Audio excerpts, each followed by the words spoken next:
Shout out to the Hype Magazine. And we right here with the Hype Magazine. You already know what it is. Hey, what's good, everybody? Welcome to another live session with the Hype Magazine. I'm your editor-in-chief, Jerry Doby. And today, I'm reclaiming my term because we got this young lion by the name of Kelvyn Colt. He's exciting. His music is amazing. And the brother handles business to the point where he was able to buy his old catalog back from Sony. He has an upcoming album that is called German Angst that's dropping on the 17th. So I'm excited. I got a chance to listen to a couple of his joints, Shorty and Eye for Eye.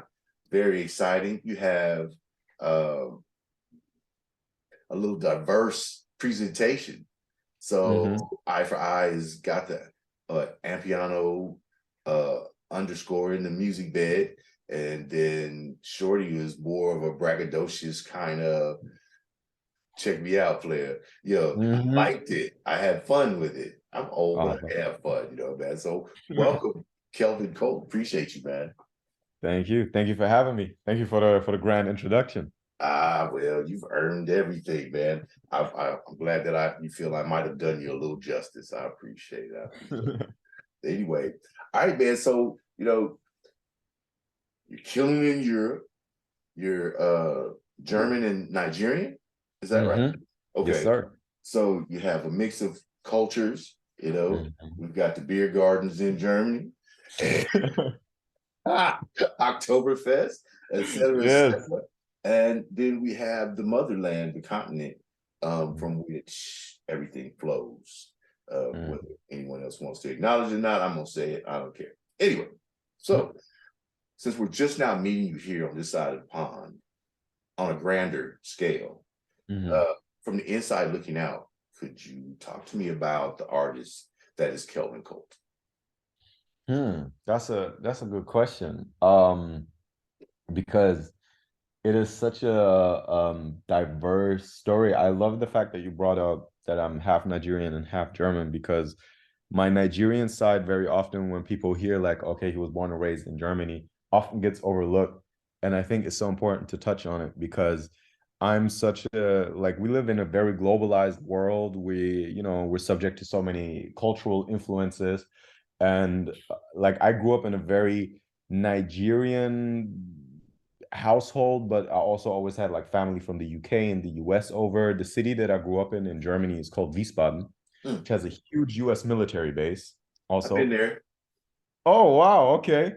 What brought you there? Army.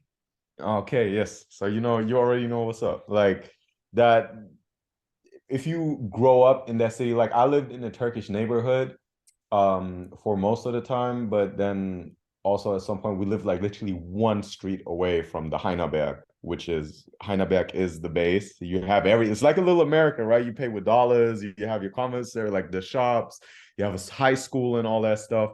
So, with Nigerians, everybody's family, everybody's your aunt, your uncle. So I used to have family over there that was serving in the army. So I grew up with so many cultures, with the Nigerian culture, the German culture, the Turkish culture, because that was my neighborhood. And then also the American culture. I used to go to a Baptist church and all these sort of things. All day church, all right. Yeah, so it's up until I was 19, I lived in this very multicultural world within Germany. And then when I was 19 and I graduated from high school, I got a scholarship to study law and business. And I dropped out after 3 weeks, and then I moved to London. And I really focused on music there. I ended up studying business also in the UK, but that was more an alibi thing because I was the first one in my family to have that opportunity to go to university. But yeah, to me, it was just a means to an end to be able to get to the UK. And why I chose the UK was because when I started making music, I was around 14, somewhere in between 14 and 16. And before then, I was doing I was writing poetry, right? I came from spoken word. And even my poetry, everything has always been in English because I grew up, as I said earlier, in this multicultural household, which like I was raised bilingual. At home, we spoke English because my dad didn't speak any German. And um yeah, so once I dropped out of law school and so on, people were telling me like, yo, you want to really do this music, this rap thing, like you gotta go somewhere where they understand what you're saying. And I wanted to go to the US, but the colleges were just too expensive. And I like to get my parents' blessing, they were like, yo, you gotta go back to university. Like, otherwise, we're not letting you sort of leave the house. And with like Nigerians in an African household, it's like, you got to make sure your parents, co-sign what you do, sort of thing. And at the time, yeah, the UK still was part of the EU and so on. So they picked up the tuition fees and I studied here. And I started my career here. Like I was performing everywhere at house parties, at open mics. I released my first songs from here. And it's really interesting because once I was in the UK, it was still the same music, right? The same tracks that I was also sending out when I was living in Germany, but nobody cared because I was an English speaking artist in Germany that was German. Whereas now I was in the UK and sending it to Germany. And the Germans saw that, oh, something is bubbling there in the UK. Like people care. Like he's actually dope. He's not just dope for a German. He's actually dope. Right. And I was like, I've been telling y'all this whole time, but y'all didn't want to listen. You had, you needed someone else to say it was cool before you accepted it as cool. And then at the time, Colors came about, and I did I was one of the first artists on Colors. I had back when I think I was like the 10th or 7th Colors session, and it was the first one to go viral. So that really put the platform on, and it put me on. Ended up signing to Sony, and in a subsidiary of Sony in Germany. Was with him for 3 years, and then just when the 4th year started, I realized a lot of things weren't going the way I wanted them to go, the way they had promised it. And yeah, I said, okay, how much to leave? But if I leave with my catalog, because I remember there was I was in LA and I met with one of the grandchildren, I just forgot his name, of James Brown. And he had told me that at the time, now they've come to a settlement, but at the time he said his family wasn't really making any money, seeing any income off of the royalties, off of the catalog. And through just, being in music and getting to perform and work for a lot of also these high-end brands like Louis Vuitton and so on. And I got to meet a lot of really wealthy people. And what I quickly understood was that the key to building wealth, generational wealth, right? Lifting your family sort of out of poverty, it's ownership.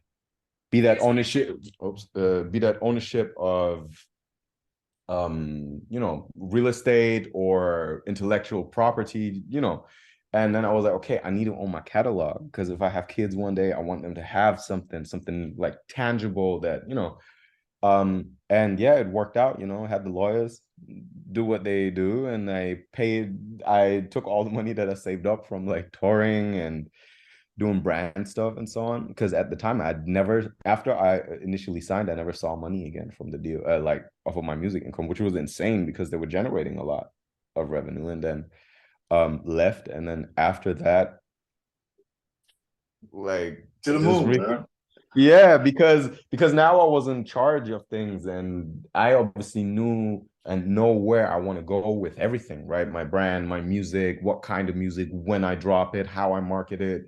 And it was just a lot more efficient.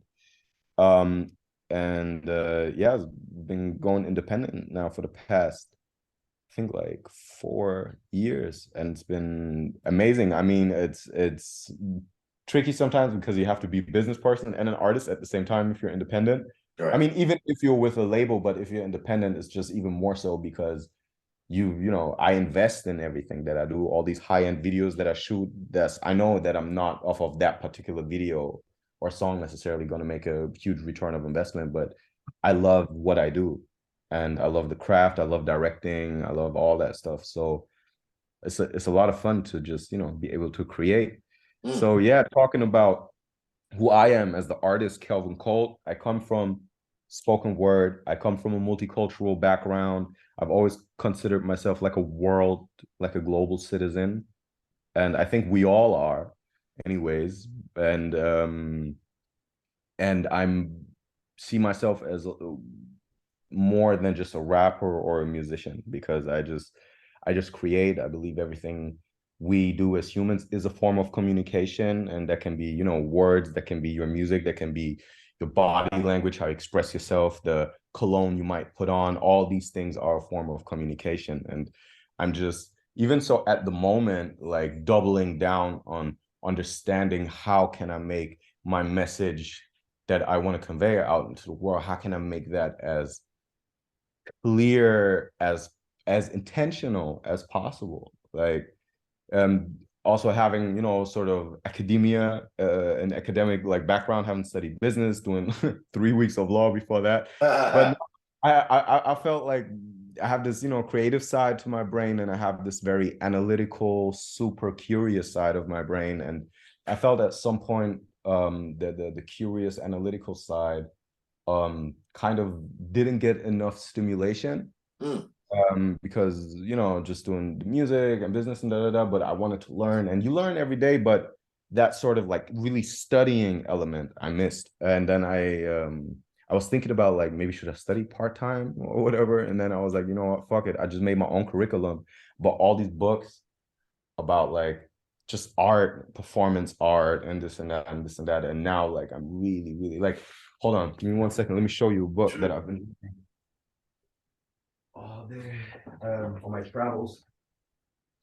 Like, this one is what I'm reading at the moment. It's called Artificial Health, and it's about participatory art and the politics of spectatorship. So, like, blurring the line between audience and artist, and what artists in the performance art space have been doing. And that's something I'm like really notorious for when it comes to my concerts, that I'm I get the crowd really involved. I do a lot of sort of unconventional things. And that was, on the one hand, obviously because I love performing. On the other hand, because there was no infrastructure in the music industry for somebody like me. Being from Germany, like all the big playlists and all that stuff in Germany, they're in German. There are 4 German rappers. I'm not a German rapper. Like, yes, I am from Germany, but my music is in English. So I relied for a very large part of my career, and still do, like, on live shows, converting a room full of strangers, of people that don't know me, of people that might look at me like, what, this guy's from Germany and he's Nigerian, but nah. So I already know people have a certain perception, also being mixed race, but being a Black man in Germany, we all know Germany's history. Like, that is also a very particular thing. So I've always been very conscious of my appearance and what I sort of cause in people, and I love to also play with that. And that's foul. It's fun, but it's foul. Go ahead. But it's and just really understanding sort of the methods that artists, like, from that side of art, right? Not art in terms of music, but sort of performance art and contemporary art, how they approach things has really helped me a lot to feel also a lot more free. Okay. So yeah. So that line of study gave you permission, you were able to give yourself permission to explore some things that other people might not be like. Yeah, absolutely. Because hip hop particularly, and also our culture of like hip hop and sort of like Black culture, for lack of better term, there's a lot of things that are like considered taboo, or might be considered this or that. But if you look into like sorry, hold on, my email notifications, let me just turn it off. Okay, sorry. Looking at artists, like performance artists, there's so many exciting things that one could do that haven't been yet brought over into the like world of music. An example, I forgot her name, but she's a performance artist. Like, She had people come to a hotel, like book an appointment at the reception. They would come up to her room, they would knock. She would greet them by the door, make them take off the shoes, take off the jacket, lay down in bed with them, turn off the lights, put a blanket over the stranger and her, and she would like get really close to the ear and whisper like, "Oh, tell me a secret." And then they would tell her a secret, and then she would say nothing, leave the bed, take them to the bathroom of the hotel room, and then they saw in the bathroom was another person, and who had obviously heard their secret that they had just told her. Then she would take the person that was already standing in the bathroom and guide them out, and the person that had just told the secret would stay in the bathroom, and she would take in the next person. Wow. And that, like, it raises so many like conversation points about, okay, is she trying to say if you tell somebody a secret, there's always somebody else that will find out? Or is she trying to tell you that your secret might not be as bad because you're about to find out somebody else's secret, and that might be, you know, way more funny or way more fucked up or whatever it is? Like, there's so many layers to how you can approach things. So it's like, okay, what does that now mean for me as an artist, as a rapper? Do I just run on stage and I have my DJ and I have a bunch of dancers, or like, do I maybe create a completely different kind of concert experience? Right? Like, I'm in a hotel room. I spend a lot of time like of my life in hotels and Airbnbs. Do I maybe just do a concert here and have like my top whatever 20 fans pull up to it, and I just like, we just fucking jump on a bed, and you know, like, there's so many things how we can reframe this if the key intention behind it is not just money, but creating an experience and like unique things, unique ways. That's dope. I think the situation you described for the young lady, that's what's done in the dark always comes to light. Mm-hmm. Yes. So that's the metaphor that I got. You know, it's hype, how you perceive everything. So that was pretty dope. I would have fun being a fly on the wall, watching that unfold. That would be so dope. Be like, just to see someone, you know, escape from the chains and images of psychological slavery, so to speak, and just come out and say, "This is me. This is what I've analyzed. This is how I'm connecting with the world, and there are people like me, and I'm excited to do that." And I love that you just brought that up, because that is like the bottom line of everything that I do. Like, I've built this community, or I can't even just say I, because obviously the people that I work with, but mostly also the fan base, the community that I have.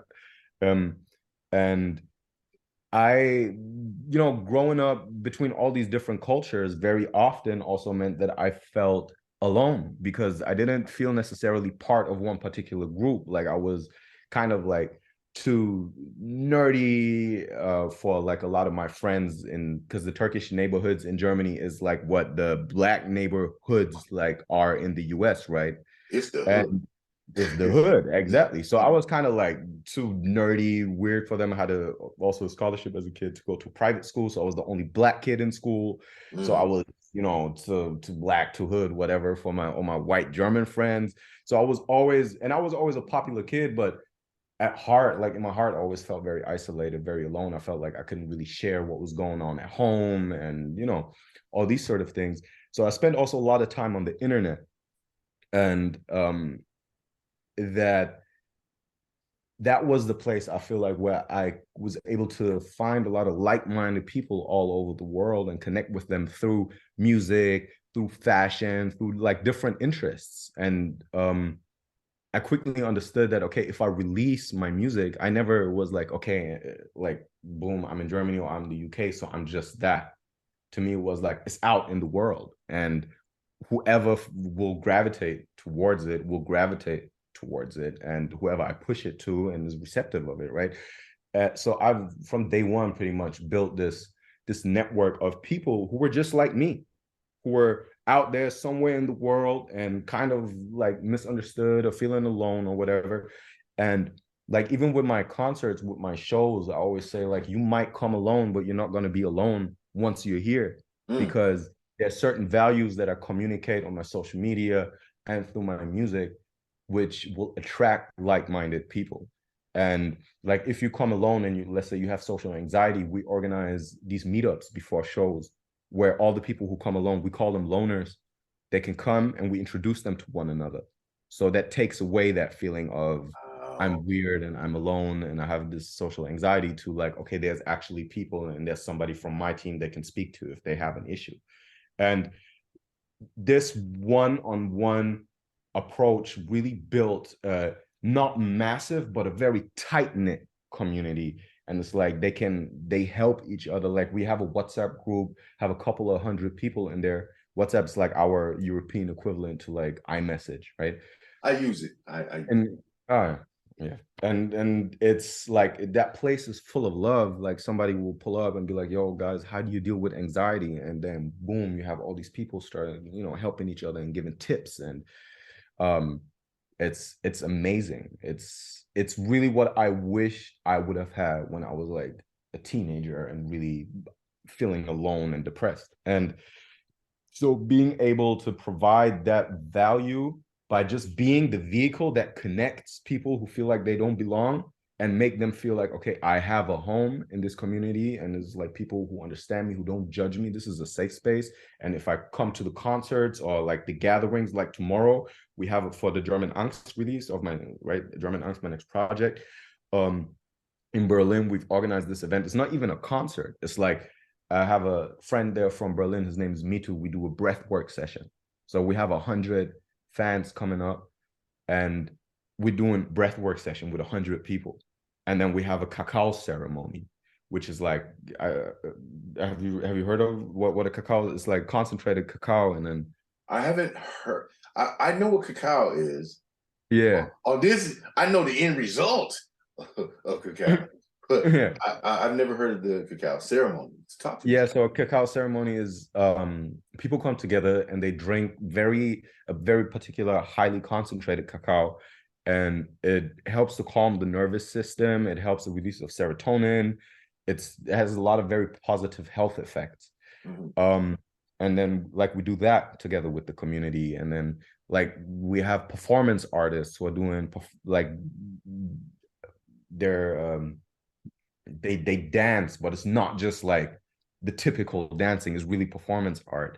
We have another performance artist we have like a bunch of t-shirts. The venue that we have is a gallery space and it has 3 floors, but there's like a square on every floor a hole, so you can see all the way down to the ground floor.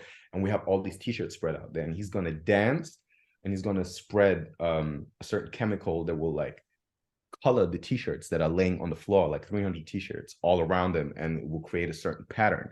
It's like one-of-one pieces that you can then buy and take home. I've personally poured scented candles. I created 3 scents, and we have like scented candles which are all like organic, non-chemical, which you can only get also at that event.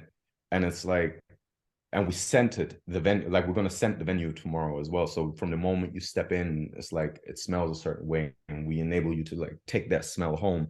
It's like, to me, what I do with like my art and my music is just way more than just music. It is creating that experience, creating a world that you can escape to, where you can find love and self-love and a community that accepts you, and you can take that experience home, and you can try to bring friends the next time. But it's like everybody can just bring always one person, and they have, like we tell them, you have to be very intentional about the person you bring, because we don't just want random people there.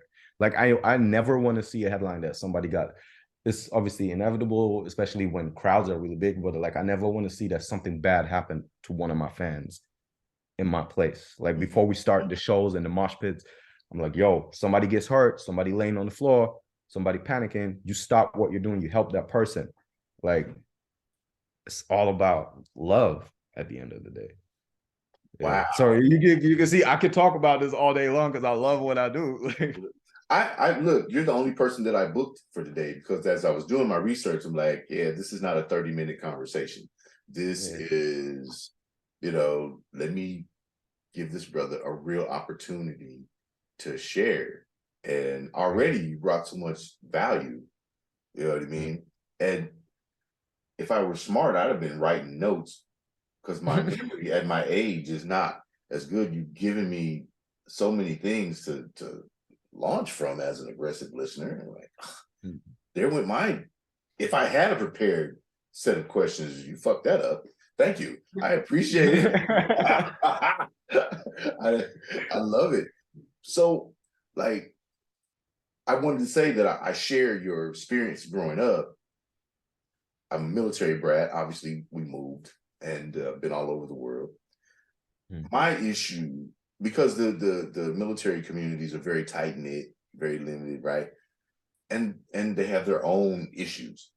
I was always too dark for the white kids to play with, and I was too light skinned for the black kids to play with. Yep. I felt very lonely, and books. You know, I have no musical skills whatsoever. I'm just learning to play guitar. I was about to say, but I'm seeing the guitar in the background. Yeah, you know what? Fender Okay. sent me a guitar because I said I want to learn how to play, and they gave me a scholarship to their Fender Play thing. So, so I actually get to take music lessons from Fender. It's a nice Stratocaster, very nice, and they sent me the mini. So yeah, you know, I can't even play Mary Had a Little Lamb yet, but I'm still learning to fret. I learned how to tune it.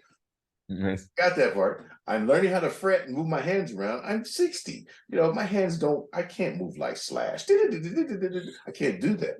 So But it's amazing that you're picking up something new, not being a teenager anymore. Like, you know what I mean? Like a lot of people are like, once they hit their 20s, their mid-20s, they're like, okay, that was it. I'm not learning anymore. Like new skills, I'm not willing to do that. I will continue maybe to grow a bit on my professional field, but nothing beyond that. And I think constantly learning is the fucking best thing that you could do.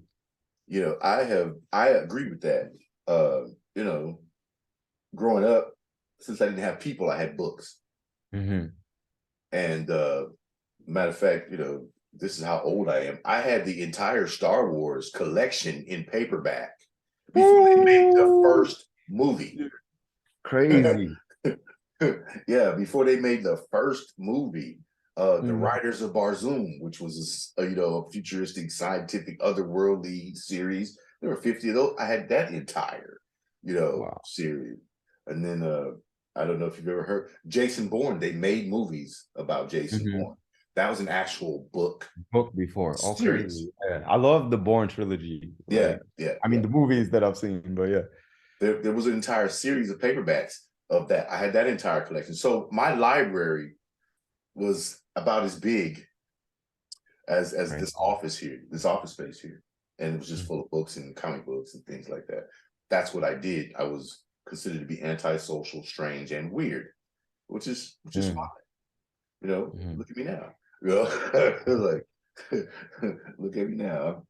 You know, I'm talking to Kelvyn Colt. What do you feel me? So I just wanted to say that I shared that growing up experience. We're and it's a shame because we're decades apart. I'm from the 60s. You probably were born in the 70s, maybe 80s, 90s. Oh, see. Yeah. And the fact that bullshit is still something that our youth and our people are suffering through. That. Yeah. And the fact that you've recognized the problem based on your own experience and then have developed its clever marketing, but also creating a community of people who will care about one another as human beings. They meet on a different level. You've elevated their plane, so to speak. Absolutely.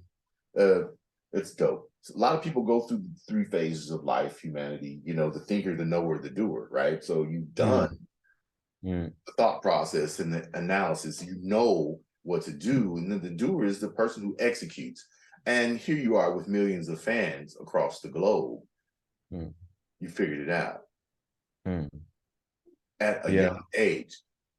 To a certain extent, I feel like I'm still figuring it out. You know what I mean? Like every day. Of course, everything evolves, but you have a basic formula of what works. Yeah. You know that if you write 1 and then add the plus sign and then another 1, then the equal sign, that 2 is going to be what's coming out, right? That's a basic formula. Now you've gone into physics and astrophysics and all that good stuff, and the math is completely different, but you figured it out because it takes a cosmic energy, a cosmic power to bring people from all different walks into the same space to move together as a community on a mission. And you put them in a position through your music and your performance and your considered processes to affect a change that you may not even know that you were going to make happen. That is the craziest thing to me, because it's like, yeah, it's cool to see I have, you know, so many streams and I'm making such and such amount of money and all these brands want to work with me or sponsor me or whatever. But like, to me, the real deal really happens when like people that I work with, either they tell me like, yo, because I've worked with you, I've gotten like this other gig, or I was, you know, able to achieve X, Y, Z. And the biggest thing to me is when like people from my community, my fan base hit me up, or even like their relatives hit me up and they're like, yo, you might not know who I am, but it's like my sister has become a better person because like your community and your music and all these things. Or like, I have so many people who are like, I didn't kill myself, or like I've been coping with being addicted to certain kind of drugs and now like I'm getting away from it, or you're helping me stay sober, or like you're helping me cure my anxiety or depression. Like that sort of stuff to me is like, whoa. Because this is what music did for me when I was really, really depressed and I was ready like to end it in that sense, right? It was really like Pac and Kid Cudi who saved me from that, because I felt like they were directly talking to me through their music. And I said, wow, when I like get the chance, like once I get out of this, I want to be doing that for other people. Like that is what really, really brought me to music and brought me from spoken word to rapping on beats. And to now see that I am doing the same thing for others, like I am nowhere, you know, this is the size and success that a Pac or that a Kid Cudi is yet. I'm going to get there, but I'm not there yet. But to some people, I am already that person. And that to me was like insane, because to me, I'm just me. Right. You know what I mean? Like I go home and visit my family, and my mom's like, take out the trash. And my brother is like, yo, this song is ass, and blah, blah, blah. Like I'm really just me. But to some other people, I am that guy. And that is so, it took me also a minute to understand that and to learn how to like deal with also that pressure, right? Being somebody's like hero, being somebody's role model, because nobody teaches you that stuff. Nobody briefs you for it. And all of a sudden you're there and like people get nervous breakdowns when they see you or shake your hand or hug you, and they cry and they shout, and not everybody has good intention, and it's crazy. So learning all that stuff was also like a very big part of like growing into who, like the man that I am, the person that I am. The pressure that you must have felt as things started to evolve and more people came on. The pressure because of communication, you mentioned communication. Mastering communication and delivering a message successfully creates responsibility, because people are receiving and accepting your message. So as a young person, that's a lot of pressure. You know, you think about Professor X, you know, in X-Men, and he puts on his machine and he hears all the voices of the mutants around the globe, and they look to him, you know, kind of as a leader. That's a lot of pressure for a young person. How did you manage to navigate that when the realization hits you that, oh my God, I could possibly be responsible. I've got these positive things, but I also have this responsibility not to create negative thoughts and scenarios. When it hit you that you had that responsibility, talk to me about that. I mean, one of the first things that I really, not one of the first things, one of the most important things that I understood about this at a certain point, and it wasn't necessarily a particular moment or like an epiphany, it was more something that came through little interactions and obviously just, again, reading and talking to people, that I am not responsible for the image that somebody else has of me. Right. Like, I am who I am. I create what I create, and I do that with pure intention. Mhm. But what you make out of me or what you make out of that, that is up to you. I can't control that. And I don't want to control it. Right. Because I don't want to get into the whole game of like creating that image of me that I'm not. So I think that that was something that really lifted the pressure off of me. Like when people would hit me and be like, "Oh, why are you doing a song like that? Or why did you say this? Why are you using this word? Why are you working with that brand, with that artist, or whatever, whatever?" And it's like, and they would be like, "Oh, I thought you were this guy," and it's like, I'm not that guy. I'm me, and whatever you know off of me, this is what I put out into the world, and you deal with it, and that's that. So that drawing boundaries is really the of essence here, and that's something that didn't only help that I didn't only grow into when it comes to like community or fan base and me relationship, but also my personal life. Mm-hmm. It took me very long to understand when to say no, because I know and I always knew how strong I am and how blessed and how gifted I am. And that is also one of the reasons that I felt isolated, because my brain was just sometimes a lot faster than the brain of my friends. And then I'm very like, if it wasn't for, I think if you stripped away like all my swag and my being as a rapper, I'd be like this super nerdy guy that like reads Star Wars books and like watches sci-fi stuff all day long, and like that's really who I am as well. So anyways, so coming from a place where I felt alone a lot, all of a sudden getting that attention and getting that affirmation and like, oh my God, can we spend time? Can we go on a date? Can we be friends? Come to mine. I got this for you. I got that for you. In the beginning was an amazing feeling, but I also, again, have to learn, but that came very quickly to understand like, okay, they're here not just because of who I am, but because of who I am now. And your motives. Mm-hmm. Exactly. And also learning that, like, again, in my personal life, in my business relationships, that it is not just a one-sided thing from me giving, but also learning to receive and learning to ask, and all these sort of things. Just being a healthy, balanced person with healthy, balanced relationships is difficult when you come from a place of being alone and feeling alone and wanting to be accepted, because you're always between the rich and the poor and the black and the white and the this and the that. And now understanding that if I share, if I help, it is out of a space of abundance and not out of a space of I'm trying to compensate a lack, a hole, a missing something.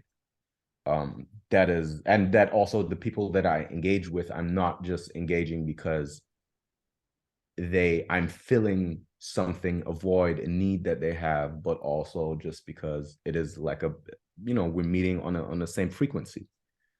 That is yeah, it definitely was part of that. Okay. In coming to that realization and freeing yourself from those bonds, right? Similar to coming from combat, the survivors, Guilt. and guilt. Mm-hmm. Did you have any of that as you made that transition? Absolutely. I mean, I remember when I signed my deal, I was still living on my friend's couch in London, and I felt so bad. Like I was happy I signed, but I also felt bad that I signed. I felt like, why me? Do I really deserve this? Is this right for me? All these sort of things. I think some of them are very normal questions because it's a big, overwhelming situation. All of a sudden, you're like, this is what you dreamed of when you were homeless and, whatever. Now it's all of a sudden this. But more so, and I think a lot of that, like that, I mean, I'm not a psychologist or a psychoanalyst, but I think a lot of that also comes from a lack of sort of self-love and feeling that you deserve these sort of things. So again, learning that, right? Learning that I deserve and I love myself and I work hard for it, and that's why I deserve these things. So it's like an all over healing and maturing process. So there's a lot of things that happen at the same time. And art, like creating music, creating these experiences is a way, is like, it's part of that. And yet you see that transition. Like if you go through my catalog, like my music videos, my shows, if you somebody that has seen that progress, that transition, that metamorphosis, right? Like to some people, I came out like they saw me and they saw me as a butterfly, but to me, I was the caterpillar that was in a cocoon. And I feel like now I'm like breaking out of my cocoon. But to people who've been like my fans for like 7 years, they're like, oh, you know, you were a butterfly when I met you. Maybe I was and I didn't realize it. But yeah, that's just how I feel about it all. And the whole lockdown period, these 2 years, they really helped with that process as well, because once things started like popping off and I was like, you know, touring and all these things and doing a lot of stuff, like performing all over the place, doing fashion stuff and having sessions all over the world, I would be like, every 3 days I'll be in a different country, different city, because that's just how Europe is, right? You guys, you're in the US, you might fly from New York to LA, then to Texas, then to Miami, wherever, Chicago, but like that's what it is for us. Like you hop on a train from like Frankfurt, where I grew up, in 4 hours you're in Paris, in like 3 hours you're in Amsterdam, Or flight Austria. I was in London. Or catch the Euro train to Austria. You're gone. Yeah. You're gone. Yeah, and it's quick. It's quick. You know, everybody in Europe has a passport, and it's like the EU anyway. So you don't even need a passport. You just need an ID card to like even live in a different country. Really? Yeah. And you can immediately work and live, and you get health insurance, like healthcare and all that stuff. So I was constantly on the go, and all of a sudden this whole lockdown thing happened. And then I was running, and all of a sudden, boom, I hit that wall. And I had to like stand and like look around. And I was like, okay, what now? Like I am this international, global citizen, international, global artist, and now I'm local. And I can't do all these things. Who am I outside of that? And that, again, like just then being around the family, and it was tough. Like I changed my whole life. I changed the team I was working with. I changed my person, like I broke up with my old girlfriend at the time, and all these things. There was so much change I was going through, because I realized through standing still and reflecting that I was moving a lot. There was a lot of motion, but there was a lack of direction. And coming from where I came from, I just wanted to get away where I came from. Like I wanted to get out of Germany. So I went to the UK, and then I wanted to get out of being poor in the UK. So I was constantly running. I was chasing something. I was running from something. So I didn't really care about the direction as long as I was in motion. And through that whole break period in lockdown, I took time to reflect, and I took time to figure out the direction. So nowadays, I move a little bit slower, but I move in the right direction. And it is even more intentional. It is more in-depth. There's more value. There's more substance to it. There's always been substance. Don't get me wrong. Like I'm speaking like from a position of like fine tuning. You know what I mean? Right. But yeah, it's that's really what also brought along the whole German Angst project, because I was now also dealing with like reflecting on, okay, I'm making this transition of going to the US, of getting my visa done, to like focus on establishing myself in America as an artist. And all of a sudden I get confronted with the question a lot more of, you're European, you're German. And then you have to keep in mind, like, I'm a Black man from Germany. In Germany, I'm not considered German. The police don't think I'm German until they verify my documents. Like every time I land in Frankfurt, like basically almost the city that I grew up in, because this is where the airport is, right? Like they always pull me out. They always check my all my like my luggage, my documents, all that stuff. And like I was, I think 2 years ago, 3 years ago, I was on the cover of Forbes magazine in Germany. Yes. And I used to travel with the magazine to be able to show to them like who I am and what I do, and that it's not like I'm not bullshitting them and whatever. So coming from a place where like I wasn't considered German to all of a sudden being the German, that was like a very big change that also happened in my head, like mentally for me. Because then I started to ask myself, okay, what does it mean to be German? Because I've never been German. Like I've been German, but I haven't been German. Right. The culture of being German. Exactly. And then like also being perceived by Germany as a German. Like I'm not saying that everybody in Germany is racist. That's not at all what I'm saying, but it's like, it's just what it is. So that also started a thought process in me. Okay, what does it mean to be German and to be a Black man and to, be Nigerian and to be this and to be that? And now coming to America, like how am I being perceived? What are the questions that I'm being asked? And how does all of this reflect in my music? And this is why I then said, okay, you know what? I really got to understand this. I really got to figure this out. I got to tap into my roots more. And when I was in Germany, tapping into my roots meant engaging with my Nigerian side. Being in the US, tapping into my roots also means tapping into my German heritage. And like, again, when I used to go like to school and being the only Black kid there, all of my friends only listened to house music. So I had to listen to house music as well when I would like go out with them or whatever, even though I didn't go out that much, but when I did.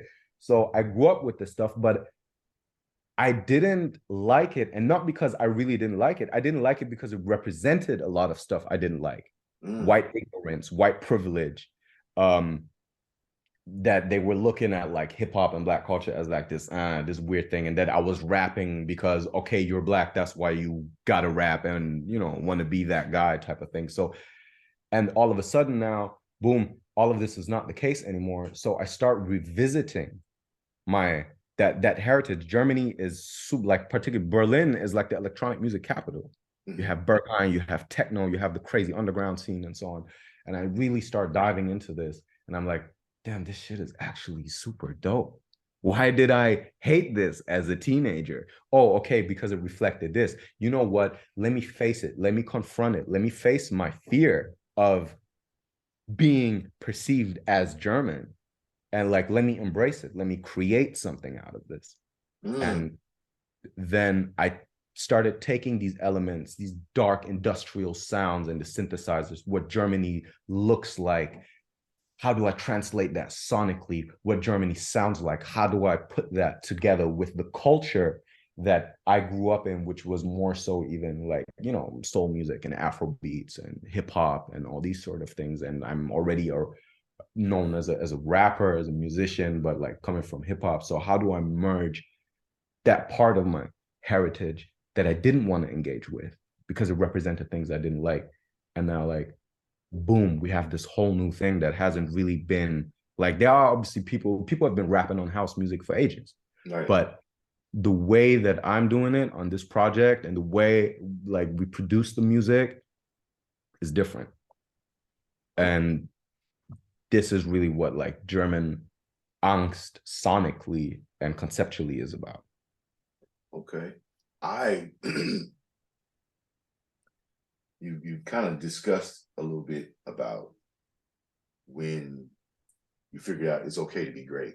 You know what I mean? And that's a big step. And once you did, obviously it made you freer, and you gave yourself permission once again to go again to another level and include some more input, stimuli for your art. Is that what we're going to see? Is this going to be like a new era sort of thing? Yeah, German angst is like, I'm stepping out. This is a new phase. Here we go. absolutely. A new Absolutely. adventure. Okay. It is uh and it's funny because the next project is going to be called Rebirth. And it's because it's a rebirth. Okay. But that rebirth was sparked by facing my fears, my angst. Because angst means fear, right? Fear, right. And yeah. So like literally through facing my fear, I was reborn. And it is again, as I said, like it has changed how I approach my music and how I approach everything around it. And it's always been different to what most people and like rappers or artists do anyway. But like I want to take this thing to a whole new and different level. Um and yeah, that's it's just something I'm very, very excited about. And I think it's interesting because like the stuff I was doing before already, it was very, very thoughtful, and I was always very involved in the production of the music and again like the directing of the videos and so on. But it sounded a lot more commercial than my music sounds like now. And it's kind of counterintuitive because now I'm like entering the biggest music market in the world, and I'm probably making the least commercial music I've ever made.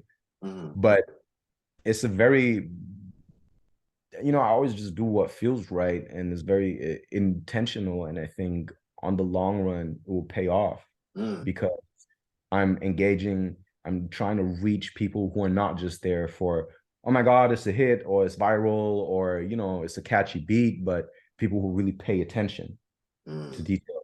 Because people who pay attention, they're actively looking for value. And once you are able to convert that sort of listener, that sort of fan, it's a whole different bond. They become generational. They pass you down to their to their kids. kids. Yeah, Yeah. absolutely. And that's the thing. Like you come to my shows, and it's even the thing that I saw when I was performing in New York and in LA at the beginning of this year, which were like my first own American shows. Really, people traveled like from all over the place, and you have people who were like in their 40s in the crowd, like standing first row, singing line for line, rapping line for line. And then you had people who were like young, and they came like in their 20s or 19 or whatever, and they came like with their friends or their boyfriend, their girlfriend, and people sometimes even come with their parents, and then their parents become fans as well. And like you come to my shows, you see, like I remember this one dude, he was like a real heavy metal guy, like the long hair, the beard, the Motorhead t-shirt and so on. And he says, I don't listen to any hip hop at all, but he said he discovered me randomly, and then he checked out some of my interviews. He said, you're the only rapper I listen to, because he said there's something about you and your music and your choice of words that like makes this genre resonate with me. To me, that was like, whoa. And this is a guy, like he said, he really, like he didn't say like that, but I could hear it through like what he was trying to say, that he really know a lot of Black people and then to act with a lot of Black people. And like now I'm the first access point to our culture to him. And that to me is like, wow, okay, I'm bringing together like the parents, the kids, the people that wouldn't necessarily, engage with us. And it's like, it's creating this whole new thing. And the craziest part about it is they seem so different because of their jobs and their age and their ethnicity, but they have the same values, the same thought process. Okay. And that to me is like uniting people, getting people together like that on that level. That's crazy. That's major. Yo, I Magazine live sessions. Hey, Kelvyn Colt. We go beyond the music oftentimes, and people are like, oh, why aren't you just talking about the song? Because he's a human being and he has a journey. And it's more about letting the other person express their experience. We're sharing in this young man's experience, and he's creating an era that people who want to be with other people, people who appreciate the value of other humans, people who bask in the pleasure of just being around other people with good vibes, and they want to just, you know, float on that plane. There are a lot of people looking for that escape. There are a lot of people looking for that reassurance that the world, all is not wrong with the world. And by showcasing a community, by building a community, and, you know, people do meet and greets, right? You know, and you know, I won't put anybody on blast, but you know, they charge you $3,000 or $4,000 for a meet and greet and a freaking photo, right? But everybody's standing in line. You're not going to see necessarily this person, and I don't want to name names because I'll start some shit. You're not going to, they'll take your $5,000 or $4,000, but that person is not going to take you by the hand and say, hey, meet Jane. Absolutely. Jane is came in here from Arizona. You know, you might be from Malawi. You know what I mean? But we're here on the same mission to enjoy. We're relaxing together. You created, bro, that's a lot of power. And the people on the outside looking in see that. And if you continue to do it, that's the shit that makes you immortal in the end. Yeah, I always say, like, I'd rather be a legend to 10 than a star to 1,000, because if I can really like impact 10 people's lives, and I mean, it's gone way beyond 10 and even 1,000, but that's just always, again, like, it always comes back to this whole like creating value conversation. Like, people always ask me, yo, do you have like VIP tickets and whatever, and I'm like, nah, I'm a concert communist. Like, everybody's on the same level. And it's like, and it's so funny because there's stuff that we do where it's like, if you can't afford to buy the merch for whatever reason, you could do like XYZ. We have like things that you can do, and if you do them, you get a free merch pack. Where it's like, you know, we will send out like promo stickers. We have like, for German Angst, like in London and some other cities, I've rented like these billboards, and would tell you, like, this billboard is on the street. Go there and write something onto it. Write your dream, write your fear on it. Take a picture of it, video of it, post it. Then do, you know, XYZ, then there. So it's like almost like points you collect, and then if you have them, boom, you get a free merch kit.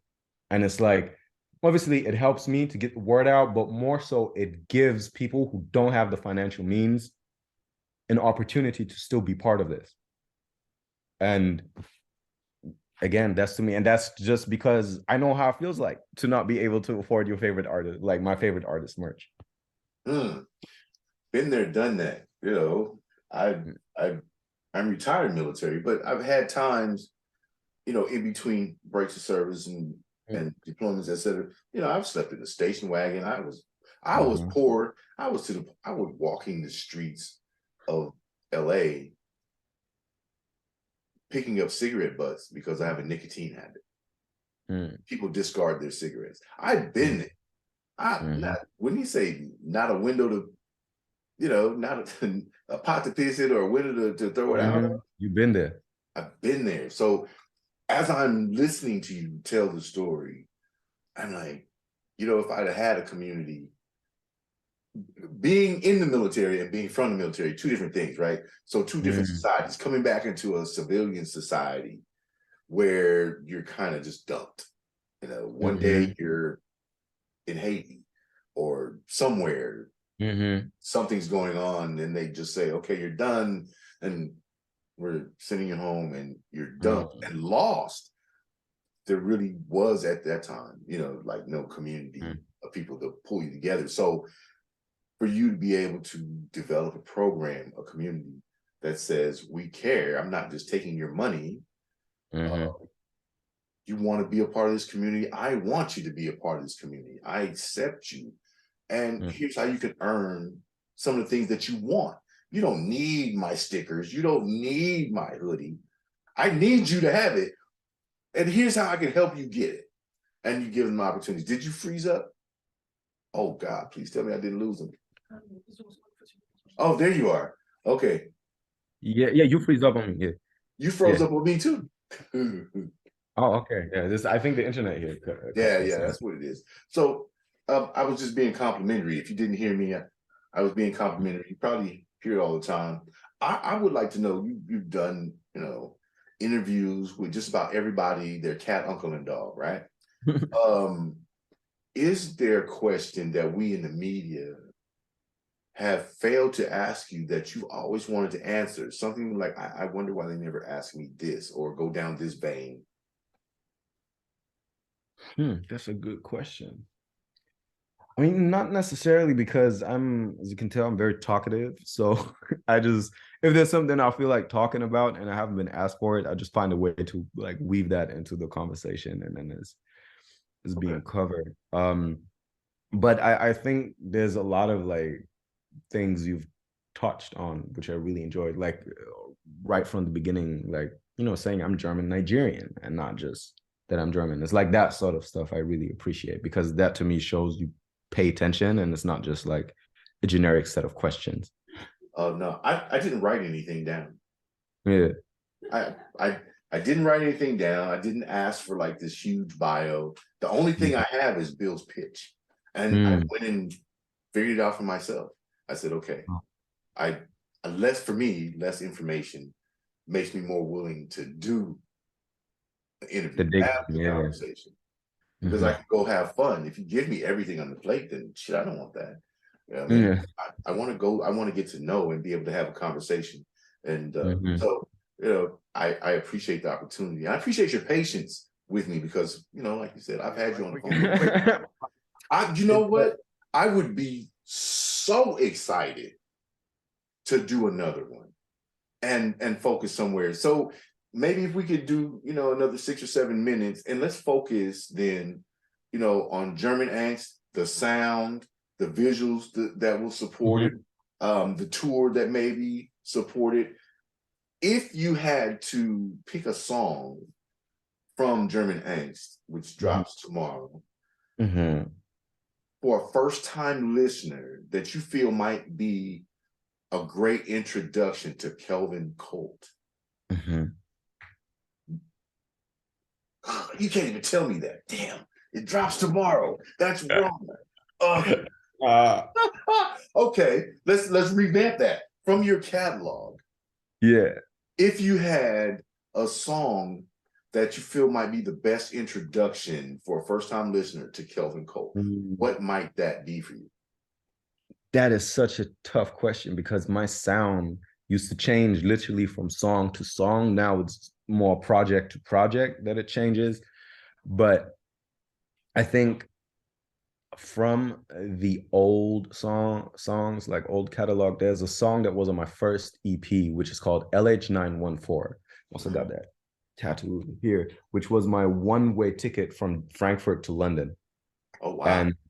And that changed my life, right? That flight, and then being and living in London. And there's a song on there called Moon, like literally, right? Like the moon. I think for like my old stuff, that is a perfect introduction, because I sing on it and I rap on it. And sonically and thematically, what I speak about is like, that's pretty much like sums up who I am as an artist.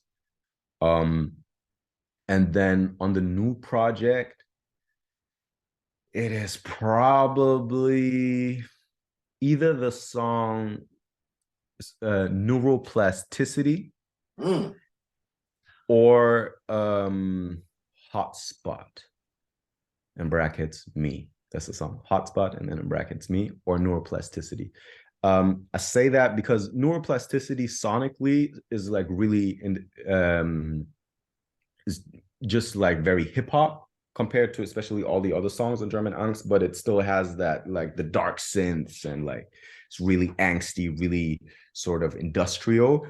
But lyrically, I mean, neuroplasticity is the process of rewiring your neurons through repeated action and thought processes. It's literally changing your brain through thinking like revisiting past scenarios and thought patterns, like recognizing thought patterns you have and forcing yourself, not in a violent or unpleasant way, but forcing yourself to think differently about things. And the more often you do that, the more your neurons rewire. It's like a scientifically proven process that you can change the way your brain is wired, and it will make it easier for you to drop certain habits, to pick up certain habits, to change how you think about yourself. And then, everything starts with thought, turns to word, turns to action, turns to habit. And that's why Neuroplasticity, I think, lyrically is a great song. Because that is all like what I'm about as an artist. It's like I want to create this positive change and value for myself, and through doing that, leading by example and doing that for my fans, for my listeners, for my community. So I think lyrically that song, and then sonically the other song called Hotspot Me, because that one starts off like very boom bap, and it's like very like I'm talking about the economic situation of the world and what that's doing to me and my neighborhood and my people and COVID and all these things. And then boom, the beat just drops and it goes into that Jersey. And I'm just like, I don't see too much trauma. Makes my jello ref Simmons, it's like really swaggy and taking it easy all of a sudden. So it's that juxtaposition between like, oh my God, the world, and this is what is happening. And then it's kind of like, but this is what I make out of it. Yeah, so I think these two songs off of the new project. I'm going to respect your time. Please, will you come back and do it? Yes. I appreciate it. Is there anything that you wanted to cover that I may have neglected in running my mouth? No, I think I got to speak about everything. Yeah, and if not, then we'll talk about it next time. Okay, that's perfect. All right, everybody. The Hype Magazine Live Sessions, Kelvyn Colt, the new project is called German Angst. It'll be available tomorrow, which means that I'm now committed to getting this out today. And I'm excited for you to meet this young lion. I'm reclaiming my term from Bill. And he's more than the music. This brother is brilliant. And, to hear the fact that he eventually had a moment, and we didn't get to that defining moment. Maybe we'll do that next conversation. But he had a defining moment that said, you know what? It's okay for me to be great. It's okay for me to think this way. And I'm not the only one. It's okay to be connected with my roots, both sides of it. Yeah. And he also just proved that it's oftentimes easier to become a hero in someone else's backyard than your own through your music. So give it a shot. Get out of your city, explore, expand your reach, and maybe you too can build a community. That's what we need. Young, aware people. And at my age, I'm depending on young and aware people to take care of me sometime, probably within the next 20 to 30 years, if I get that much time.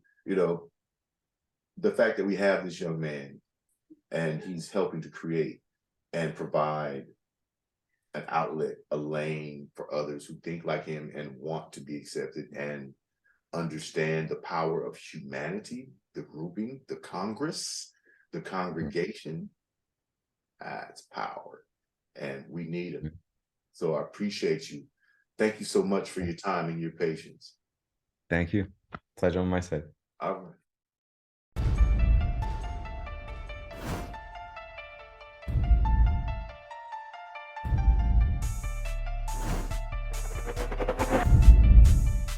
As an artist, we should reflect the time. Why you so talented? 'Cause I'm black. Why you so amazing? 'Cause I'm black. It's really important that we build characters so that people understand their story matters. 2 Chainz and I both are just really into good food. And when you know you are royalty, you will only aim in life to be royalty. We're doing it right now. I don't give a damn what they say about me. Yes, I called your ass out. I know I shouldn't be saying this kind of Shout out to Hype Magazine Network. Shout out to the Hype Magazine Network.